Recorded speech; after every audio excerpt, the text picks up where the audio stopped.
রহস্যের সঙ্গে জড়িত? তার স্বাভাবিক আচরণের পেছনে কি কিছু লুকিয়ে আছে? আমি ঠিক করলাম পরের দিন তানিয়ার সঙ্গে একটু কথা বলে দেখব। আন্টির রহস্যময় কথাবার্তা আমাকে রাতে ঘুমোতেও দিচ্ছিল না। আমি ঠিক করেছিলাম তানিয়ার সঙ্গে কথা বলে বোঝার চেষ্টা করব এই রহস্যের কোনো অংশে তার ভূমিকা আছে কিনা। পরের দিন সকালে আমি কাজে যাবার আগে তানিয়ার সঙ্গে দেখা করার একটা সুযোগ খুঁজলাম। ভাগ্যক্রমে আমি রুম থেকে বের হতেই দেখি তানিয়া বারান্দায় দাঁড়িয়ে ফোন নিয়ে কিছু করছে। আমি তার কাছে গিয়ে বললাম, তানিয়া কেমন আছো? সে হেসে বলল, ভাইয়া আমি এখন অনেক ভালো। তুমি তো আমার জন্য ওষুধ এনে দিয়েছিলে, তাই তো এত তাড়াতাড়ি সুস্থ হয়ে গেছি। তার কথায় আমার মনটা একটু হালকা হলো। আমি বললাম, তোমার মা আমার জন্য অনেক কিছু করেন, মাঝে মাঝে আমার লজ্জা লাগে। তানিয়া হাসলো, তারপর বলল, মা তো তোমাকে খুব পছন্দ করে, বলে তুমি খুব দায়িত্বশীল আর ভালো মানুষ। আমি হাসলাম, কিন্তু মনে মনে ভাবছিলাম এই প্রশংসার পেছনে কি কিছু লুকিয়ে আছে।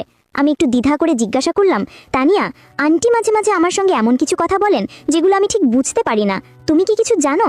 তানিয়া একটু অবাক হয়ে আমার দিকে তাকালো, তারপর হেসে বলল, ভাইয়া মা একটু রহস্যময় কথা বলতে ভালোবাসে, তবে তুমি চিন্তা করো না, মার মনে কোনো খারাপ উদ্দেশ্য নেই। তার কথা শুনে আমার মনটা আরও অস্থির হয়ে গেল। তানিয়া কি কিছু লুকোচ্ছে নাকি সত্যি কিছু জানে না? কাজে যাবার পথে আমি ভাবছিলাম তানিয়ার কথা সত্যি হলে আন্টির এই রহস্যময় আচরণের কারণ কি? আমি কি বেশি ভেবে ফেলছি? কাজের ফাঁকে আমার মনটা বারবার আন্টির কথার দিকে চলে যাচ্ছিল। তিনি কেন বারবার আমাকে পরিবারের অংশ হওয়ার কথা বলছেন? এর পেছনে কি কোনো বড় পরিকল্পনা আছে, নাকি এটা শুধুই তার স্নেহের প্রকাশ? আমি ঠিক করলাম আজ রাতে আন্টির সঙ্গে আরেকটু খোলামেলা কথা বলবো। সন্ধ্যায় বাসায় ফিরে দেখি আন্টি আবার আমার রুমের সামনে দাঁড়িয়ে, এবার তার হাতে একটা ছোট প্যাকেট। আমি বললাম, আন্টি আপনি আবার এসেছেন, কি হয়েছে? তিনি হেসে বললেন, কিছু হয়নি বাবা, এটা তোমার জন্য একটা ছোট উপহার। আমি প্যাকেটটা খুলে দেখি ভেতরে একটা সুন্দর মাফলার। আন্টি বললেন, শীত আসছে, এটা তোমার কাজে লাগবে। আমি ধন্যবাদ দিলাম, কিন্তু মনে মনে ভাবছিলাম এই উপহারের পেছনেও কি কোনো উদ্দেশ্য আছে? আন্টি আমাকে ভেতরে বসতে বললেন। আমি সাহস করে বললাম, আন্টি আপনি আমার জন্য এত কিছু করেন, আমি সত্যি কৃতজ্ঞ, কিন্তু আপনার কথায় মাঝে মাঝে আমার মনে হয় আপনি কিছু বলতে চাইছেন যেটা আমি ঠিক বুঝতে পারছি না। আন্টি একটু হাসলেন, তারপর বললেন, আদনান তুমি খুব বুদ্ধিমান, কিন্তু কিছু জিনিস সময়ের সঙ্গে সঙ্গে পরিষ্কার হয়। আমি শুধু চাই তুমি আমাদের উপর ভরসা রাখো। তার কথা শুনে আমার মন আরও দ্বিধায় পড়ে গেল।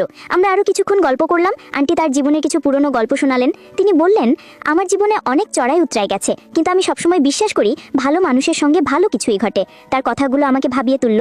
আমি বললাম, আন্টি আমি সবসময় চেষ্টা করি ভালো মানুষ হতে। তিনি হেসে বললেন, তুমি ইতিমধ্যেই ভালো মানুষ, আমি শুধু একটু ধৈর্য ধরো।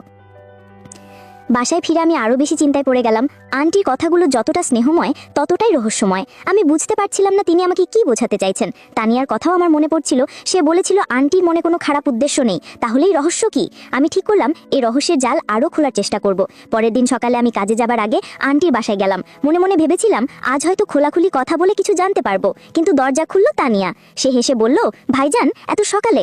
মা তো বাজারে গেছে। আমি একটু হতাশ হলাম, তবে তানিয়ার সঙ্গে কথা বলার একটা সুযোগ পেলাম। আমি বললাম, তানিয়া আমি আসলে আন্টির সঙ্গে একটু কথা বলতে এসেছিলাম। তিনি মাঝে মাঝে এমন কিছু কথা বলেন যেগুলো আমি ঠিক বুঝতে পারি না। তুমি কি কিছু জানো? তানিয়া একটু চুপ করে থেকে বলল, ভাইয়া মা তোমাকে খুব পছন্দ করে, তিনি তোমার জন্য অনেক কিছু ভাবেন, তবে আমি ঠিক জানি না তিনি কি বলতে চান। তার কথা শুনে আমার সন্দেহ আরও বাড়ল। তানিয়া কি কিছু লুকুচ্ছে, নাকি সত্যি কিছু জানে না? কাজে যাওয়ার পথে আমি ভাবছিলাম এই রহস্যের সমাধান করতে হলে আমাকে আরও সতর্ক হতে হবে। আন্টির কথাগুলো স্নেহময় হলেও তার পেছনে যেন একটা বড় উদ্দেশ্য লুকিয়ে আছে। আমি ঠিক করলাম আন্টির সঙ্গে পরবর্তী কথাবার্তায় আমি আরও মনোযোগী হব। কাজের ফাঁকে আমার মনটা বারবার সেই রাতের কথার দিকে চলে যাচ্ছিল, যখন আন্টি বলেছিলেন সব কিছু সময়ের সঙ্গে পরিষ্কার হয়। কিন্তু আমি আর অপেক্ষা করতে চাইছিলাম না। সন্ধ্যায় বাসায় ফিরে দেখি আন্টি আমার রুমের সামনে দাঁড়িয়ে, এবার তার হাতে একটা ছোট্ট বাক্স। আমি বললাম, আন্টি আপনি আবার কি নিয়ে এসেছেন? এটা তোমার জন্য একটা ছোট উপহার বাবা, খুলে দেখো। আমি বাক্সটা খুলে দেখি ভেতরে একটা সুন্দর কলম। আমি বললাম, আন্টি আপনি এত কিছু করেন কেন? আমি তো এমনিতেই আপনাদের খুব কাছের মনে করি। তিনি বললেন, এটা আমার মনের ইচ্ছে, তুমি আমার ছেলের মতো। আমি সাহস করে বললাম, আন্টি আপনি বারবার আমাকে পরিবারের কাছাকাছি থাকার কথা বলছেন, আমি ঠিক বুঝতে পারছি না আপনি কি বলতে চাইছেন, আমাকে একটু খোলাসা করে বলুন। আন্টি একটু থামলেন, তারপর হেসে বললেন, আদনান তুমি খুব অধৈর্য, আমি শুধু চাই তুমি আমাদের ওপর ভরসা রাখো, আমি তোমার জন্য ভালো কিছুই ভাবি। তার কথা শুনে আমার মনটা আরও জট পাকিয়ে গেল। তিনি কেন সরাসরি কিছু বলছেন না? আমরা কিছুক্ষণ গল্প করলাম। আন্টি আমাকে তার গ্রামের বাড়ির গল্প শোনালেন। বললেন, আমার গ্রামের বাড়িতে একটা বড় আমবাগান আছে, তুমি কখনো গেলে তোমার খুব ভালো লাগবে। আমি হেসে বললাম, আন্টি আমি গ্রাম খুব পছন্দ করি, কবে যাব? তিনি বললেন, খুব শিগগিরই বাবা, আমি চাই তুমি আমাদের সঙ্গে আরও কাছাকাছি থাকো। তার কথার মধ্যে আবার সেই রহস্যময় ছোঁয়া। আমি আর কিছু জিজ্ঞাসা করলাম না। বাসায় ফিরে আমি ভাবতে লাগলাম, আন্টির এই উপহার দেওয়া, কথার মধ্যে রহস্য রাখা, এসবের পিছনে কি আছে? আমার মনে হচ্ছিল তিনি আমাকে কিছু বলতে চান, কিন্তু কেন জোর বলছেন না। তানিয়ার কথাও মনে পড়ছিল।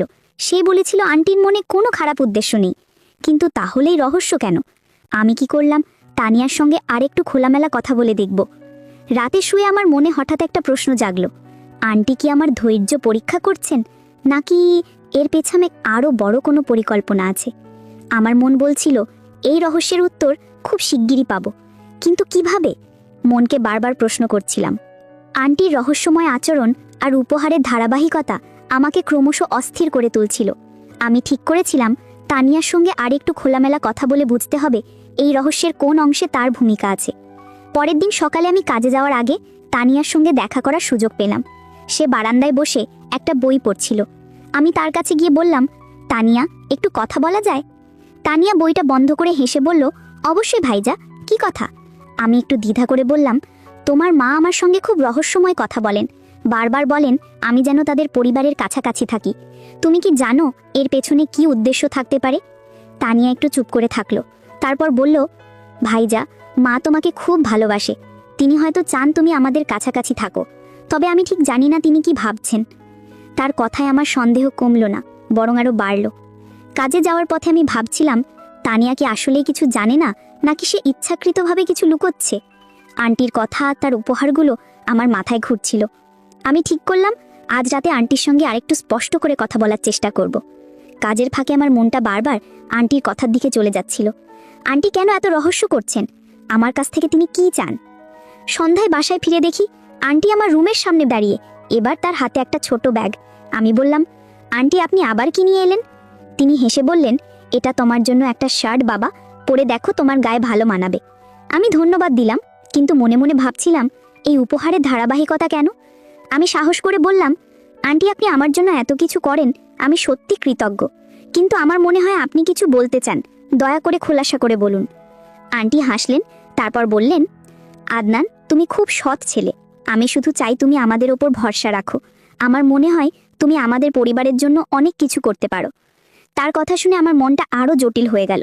আমি বললাম, আন্টি, আমি তো সবসময় আপনাদের পাশে আছি, কিন্তু আপনি ঠিক কি বলতে চাইছেন? তিনি শুধু হেসে বললেন, সবকিছু সময়ের সঙ্গে বুঝতে পারবে বাবা। আমরা কিছুক্ষণ গল্প করলাম। আন্টি আমাকে তার জীবনের আরও কিছু গল্প শোনালেন। তিনি বললেন, আমার জীবনে অনেক কষ্ট ছিল, কিন্তু আমি সবসময় বিশ্বাস করি যে ভালো মানুষের জন্য ভালো কিছু অপেক্ষা করে। আমি বললাম, আন্টি, আমি চেষ্টা করি সৎ থাকতে। তিনি হেসে বললেন, তুমি ইতিমধ্যেই সৎ, আমি শুধু একটু ধৈর্য ধরো। আমি আর কিছু জিজ্ঞাসা করতে পারলাম না। বাসায় ফিরে আমি ভাবতে লাগলাম, আন্টির এই কথাগুলোর মানে কি? তিনি বারবার ধৈর্য